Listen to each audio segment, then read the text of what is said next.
Hi, storytellers, and welcome to the Storyteller Shelf podcast, season 2026. Today, we are excited to welcome Tyiana Combs. Tyiana, thank you so much for joining us today.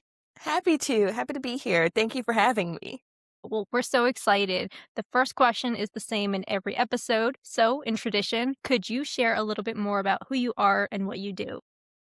I am an associate editor at Penguin Workshop, focusing on children's books.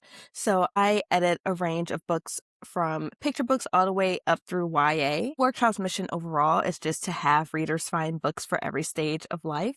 So that's something that I'm very excited to be working on. I do a lot of picture books, which is funny because when I first got into publishing, I was like, I want YA. I want all YA. I want heavy fantasy. I want 5-part series. And then I got actually into publishing and was like, oh, actually, I really like these picture books. These are really pretty and the words are so fun. I do still have some fun YA projects coming up. I also work on readers and some middle grade. So kind of across the entire spectrum of children's books, that's what I work on. Can you walk us through how you got into the editorial pathway and how did you know that you wanted to work with Kidlit? A workout partner helps you show up. Why should writing a novel be any different? StoryRise helps you find your writing circle. Join a reading room, share chapters with beta readers, and exchange thoughtful feedback as your story takes shape. Write alongside others in a live sprint, or take part in a StoryRise community-wide writing challenge where hundreds of writers work toward their goals together, share their progress, and encourage one another in event lounges. Your manuscript, characters, plot threads, and reader feedback all stay in one place, right through to a beautifully typeset book. Start your 14-day free trial at getstoryrise.com. That's getstoryrise.com. I say it's kind of a funny story because when I was younger and I knew I wanted to work with books, and at first I thought I wanted to be an author, but admittedly, I was like, this income doesn't seem super stable all the time. So let me find something that's still book related, but maybe like more of a steady paycheck. I blame my school. It was like one of those schools that had us like practicing bills in the 6th grade. So it was like very intense.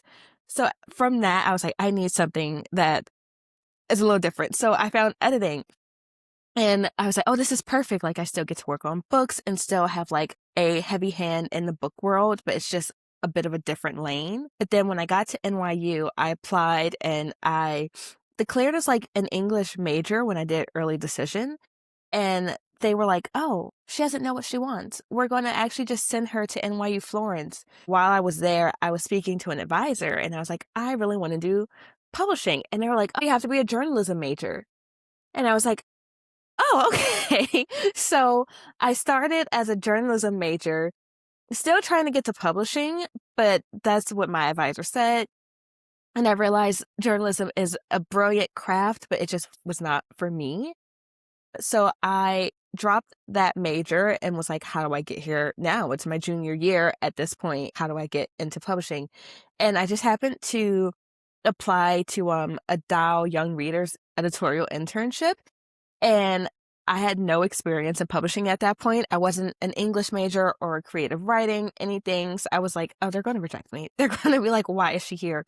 But somehow I got into that internship. So that was fall 2018, I think. So I did that internship and that internship lasted only the fall semester. But in that short span, I was like, yeah, children's editorial is definitely where I want to be. I don't need journalism to get there. I love it here. And that's where I've been ever since, honestly. Yeah, I haven't heard of a journalism major required to go into publishing. That's a new one.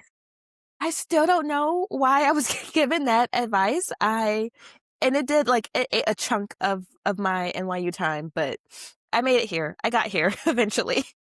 That's all that matters. So, when you are reviewing submissions that come into your email, what qualities are you looking for in those as an editor that make you want to keep reading them? And what are some of the common reasons that you actually pass? Every reader has their little rituals, a favorite chair, a stack of books waiting nearby, maybe a notebook, a candle, or a warm cup of tea. That is why we are happy to share Harney and Sons Fine Teas as an affiliate partner of the Storyteller Shelf podcast. Whether you're settling in for a writing session, reading one more chapter, or putting together a thoughtful gift for a fellow book lover, Harney and Sons has beautiful teas that make the moment feel a little more special. You can shop through our affiliate link at harney.com/discount/storyteller, and Storyteller is in all caps. When you use our link, it helps support the podcast and keeps conversation like this going. It's a good question. So I guess I'll start with why I sometimes pass on submissions. I think normally I can just tell when something isn't clicking with me personally, because honestly, a lot of times there are stories where I'm like, this is a great story, but I just don't think I'm the right editor for it. And I would always prefer to give a story the best chance that it has as opposed to like changing a story too much. I never want to do an R&R where it feels like I'm shifting the story to fit me as an editor. I much prefer the story go somewhere as it is elsewhere and like still be what the story is meant to be. So I'd have to say I usually pass if it just doesn't feel like a fit for me or for my imprint overall. Because sometimes things might feel aligned with you, but if it doesn't necessarily feels like it fits the imprint, that's another reason to pass. Sometimes I just have certain subjects that like aren't for me. If it's STEM related, I'm so sorry. That is probably going to be a pass for me. If there's math, science, there's nothing that I can do with that. But then on the flip side, why I keep reading it is sometimes the characters just really stick out. Sometimes the pitch for it just sticks out enough where sometimes I'll get a submission and I try to reply to stuff pretty fast just to like confirm receipt, typing that and I'll read the pitch again. I'm like, I could open this right now and just take a look at it. I feel like that happens more with picture books sometimes, also because they are a quicker read. Sometimes I'll see a picture book pitch and I'm like, okay, no, I can do this right now. You said something very interesting, which was changing stories, which is something that's possible if you overcorrect as an editor. That hits so hard because editing is very delicate. There's a lot to consider when you're working with manuscripts, and you are working with so many different age groups. So, give us some insight. How do you approach all of these age groups editorially? What are you looking at in each of them? I'll start with readers because something I really had to learn when I was editing readers is striking that correct balance. Because sometimes, like, especially because I work on readers levels 1 through 4, and each level has a different sort of child reading it who's at a different reading level.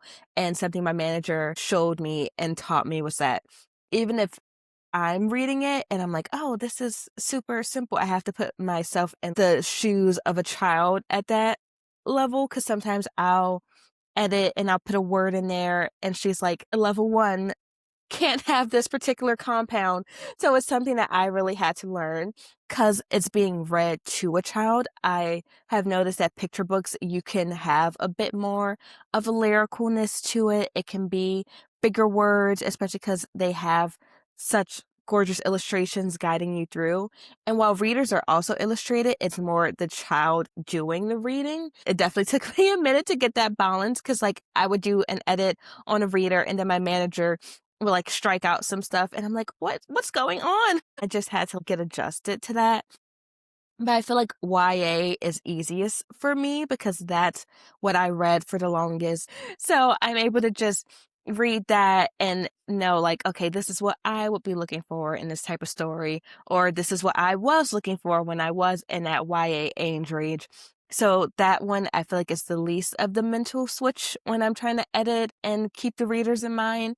But definitely readers was an adjustment for me. So, for authors who have never worked with an editor before, what should they expect from the editorial process, and what makes for a successful collaboration between them and the people they're working with? It definitely varies what they can expect from editor to editor, especially I feel like it varies per house because some places have different structures for how they do the editorial process.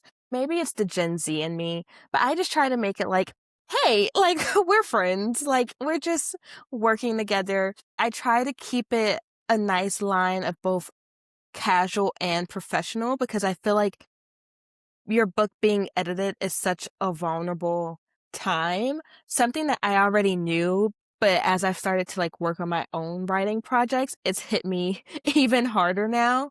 So I try to like take that into my editing process. And if anything, I'm like over emailing and being like, this is great. Your star is perfect. I have a couple notes, but don't worry. I just try to like make sure that they are getting positive reinforcement and like I don't want to call it gentle parenting, but especially at the point where like if you've been acquired and you're being edited, your work is really good, but I feel like sometimes you forget that in the process because then you're getting feedback and I'm like striking out paragraphs. And so I try to reassure that like, no, the story's perfect, but like maybe it's just a word count thing. Or I think something new authors can expect is how many different parts of publishing there are. I feel like from the outside, it kind of just looks like you submit a project and you get acquired and that's it. But as the process goes on, now I'm showing you 4 different cover comps and you're seeing different things and we pick a cover and now I'm letting you know actually Sal's has some comments. So that cover that you may have liked before, we might have to shift a bit. So it's introducing to the marketing team and the publicity team and having you fill out questionnaires and forms. So I would say new authors should expect just a lot of emails. There are a lot of introductions, a lot of random questions, because sometimes asking you, what city do you live in? Because we might try to do a launch event there. So just being open to some very random emails, but also just knowing that everybody is on your side and we're all working towards putting the best book out there. Sometimes there'll be random technical things like having to explain to authors like why they may have gotten one pub date and now a couple months in, the pub date is a different day that they weren't expecting. A lot of random messages. It's something I would say debut authors should look out for. I adore this gentle parenting label for editors. Theresa and I talk about a lot, we're trying to represent and speak to authors often. And we know that there's a lot of no's all the time. So remembering to have empathy as an editor is important, but also I'm going to flip it around. It's really important for authors to give empathy to the editor and not get frustrated with them or angry at them, which can sometimes be your first initial instinct when you see like a lot of red maybe on a document, but they are trying to make you have the best manuscript that can be and preserve your voice, your vision, your writing, but also make it something ready for the market and that will speak to other people. So it's a two-way street. Exactly. I feel like that's something where I'm always hesitant to say, but I'm definitely like, please also be nice to your editor because I feel like the editorial department gets so much because we're usually like the direct contact with the authors. Like we're the ones who have to drop the bad news from marketing or who have to give this from that. So it's like, please be gentle with us as well. What are the biggest lessons that you have learned about helping stories grow during revision? I think something that I've learned during the revision part is that sometimes you'll have a story and we'll think the story is one thing and then mutually realize the story is something else. And that feels different than like if I'm asking for an R&R where it's like, I feel like that's a different type of tailoring, working out a scene and going back and forth with an author. And then we'll both kind of be like, huh, what if this actually changed here? An example that I'm thinking of is I got a project that was sent to me and we thought it was one thing and then we kept going back and forth, back and forth, back and forth. And now it's a completely different story. It's just kind of fun to have that moment, especially if you're on a call. I'll do my like line edits and comments on the doc and send it. But every now and then we just hop on a call to just talk things through because that can be easier. And sometimes we'll be like, well, what if this happened? Or well, what if that happened? The story starts changing. That's the fun I feel like of editing and revising is like you're digging through and then you like really hit something and it's so cool when that happens. So I think the lesson in it is learning that, like, what's signed up isn't necessarily always what will come out. Sometimes it'll be the same thing or closely aligned, or sometimes it'll be like almost a completely different project, but it's still really cool to have that like collaborative process and to get the best book out of it, even if it's not the book that you were expecting. Especially if you're a debut author, having that sort of brainstorming moment.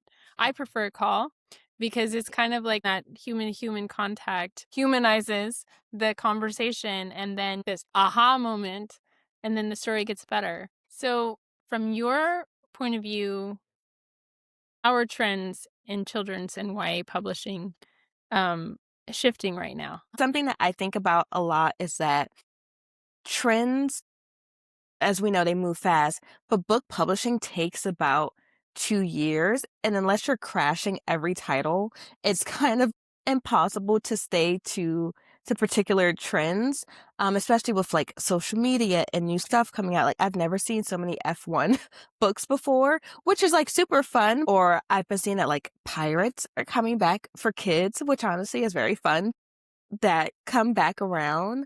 But just like trends overall, they're shifting.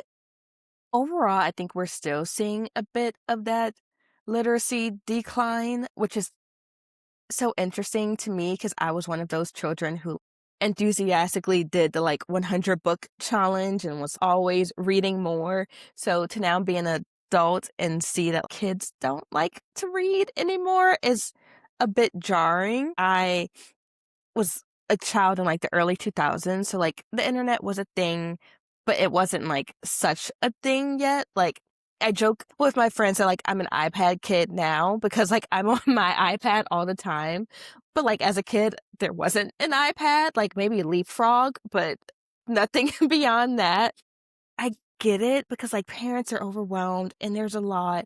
So like I understand passing off an iPad instead of letting and reading a book. So it's like I try not to judge the parents who are liking one over the other when they're balancing so much.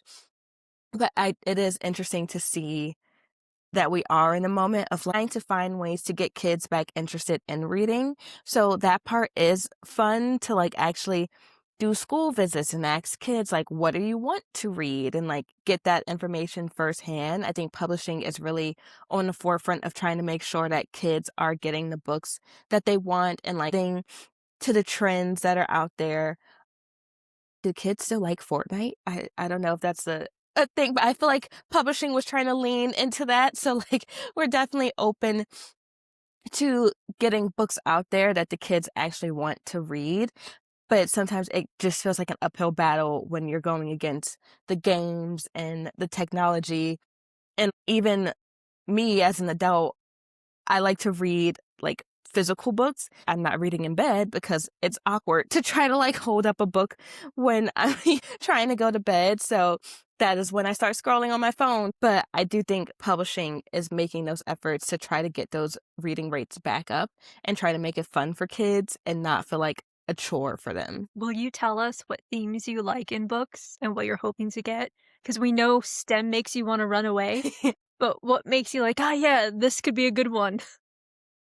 So, in my picture books, stories that really give big picture messages to small children. So, books that are about like community and mutual aid and supporting one another, but maybe the main character is like a fish. So, like, kids are still entertained and they're still enjoying it. But by the end, they now have these ideas circulating in their brain about, like, I think that's really fun. I interpret that better. Like they latch on a bit more. So it's easier to get those ideas out there.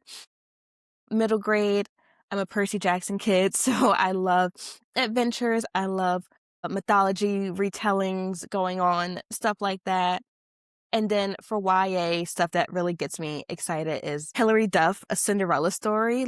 That sort of like YA contemporary slice of life. I've been saying something I've been looking for in books is One Tree Hill, but maybe just like a little less dramatic. Just contemporary rom-com. I think it's really fun. And I think people are looking for that sort of book, that sort of nostalgia right now, and that sort of escapism. So that's stuff that I'm like also looking for. What advice would you offer aspiring authors and illustrators about navigating submissions and building resilience as they work towards publication? Was gonna say to just not give up. I feel like that's so much easier said than done, especially as someone who is starting to write more, circling all the way back to when I started out wanting to be an author, but got a bit nervous. But now I'm taking those author steps again because I am realizing like I can actually do both, be an editor and an author. Staying with it because you will get a million and one no's, and it's not a reflection on you or your work, because sometimes it really is just like maybe the theme of your work was trending and you thought it was going to be like shoe in, and then those trends change so quickly that now everyone's moving away from that. You don't want to let your story go rightfully, but trends are so cyclical, so like it could come back in. I think about TikTok and how there are so many stories that got self-published however long ago and it was just there, and then it only takes one viral video to pop up that book and then more books like it. Staying with it and knowing that if you're getting no's, it's not anyone having anything personally against you. It is just truly is a game of luck in some ways. Like publishing really is an industry where luck has to be on your side. You just have to work super hard, and you do, but also sometimes it is you just need that lucky break, and that's how things get through. But for building up resilience, I would say to just keep a love of writing and to keep a love of books. And sometimes that means taking a step back from the submission process and just definitely putting mental health first. And if all of the no's are starting to weigh on you a bit, maybe just taking a little break, putting the writing away, putting the submitting away, and then coming back once you're refreshed and you're ready to start up again. Because I feel like if you start to say that it's taking a toll, sometimes you're like, oh, maybe I'm not built for this. And you are, but you're also human. So you just have to like take those human moments and give yourself time before you get back out there. But truly just not giving up, I think is like the biggest thing to keep in mind. The right place at the right time. Everything just hits every check mark, and then, all of a sudden everything is starting to come into place, and all of the good things that you envisioned as an author. It's luck, but it's not luck. You know, Before we wrap up, are there any upcoming books, series, or editorial projects that you would like to share with our audience? I feel like one thing people don't tell you about when you're an editor is how hard reading becomes. So I only read 12 books last year. I used to go through 500 pages in 2 days.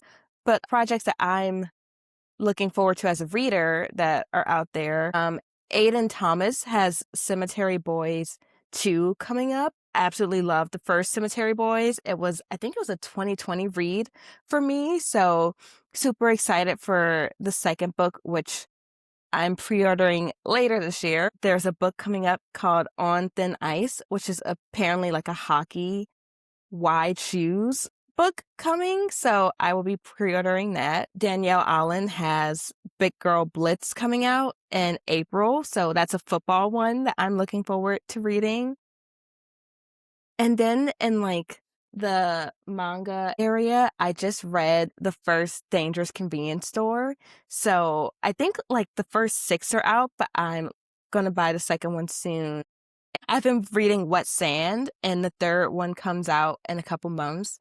So that's some stuff that I'm looking forward to reading soon. Are there any projects that you can share that you are sort of like have the main hand in with your authors that are debuting soon that you would like to share?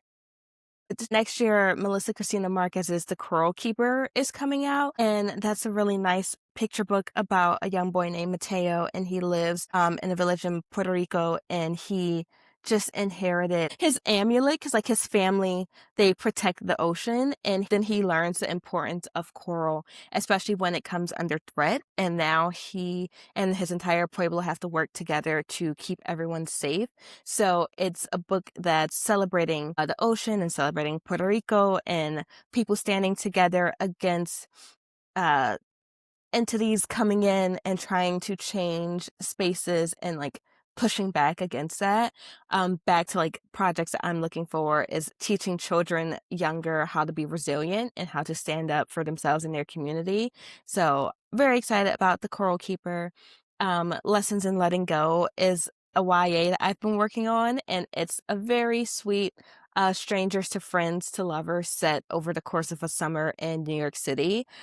Something I really love about that is that it's YA, but they already finished their first year of college. That's a space in YA that I really like exploring.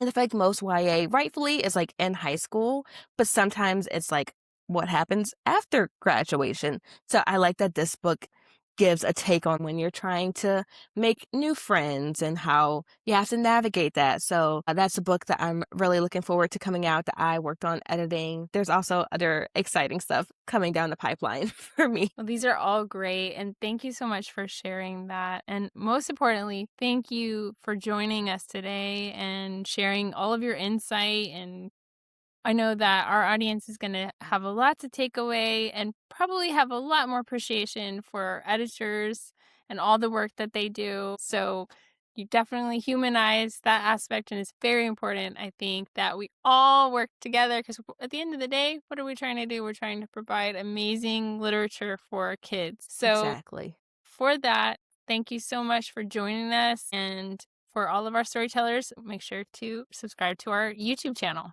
Thank you so much for being here. Thank you so much for having me. This was great. And I love the platform and what you're doing. And just thank you so, so much. It was an honor to be here. Hi, storytellers. Publishing is hard, so don't do it alone. At the Storytellers Foundation, we help demystify publishing so you feel supported and empowered every step of the journey. Subscribe to our email newsletter at thestorytellershelfpodcast.com to stay up to date on our author summits with publishing experts, the Big Bang Notable Book List Award, new episodes of the show, and important news and opportunities in the publishing world. When you join today, you'll also receive a free directory of 71 publishers to consider submitting your manuscript to, along with insider tips on their submission preferences and what they're really looking for. Join our storytelling community today at thestorytellershelfpodcast.com.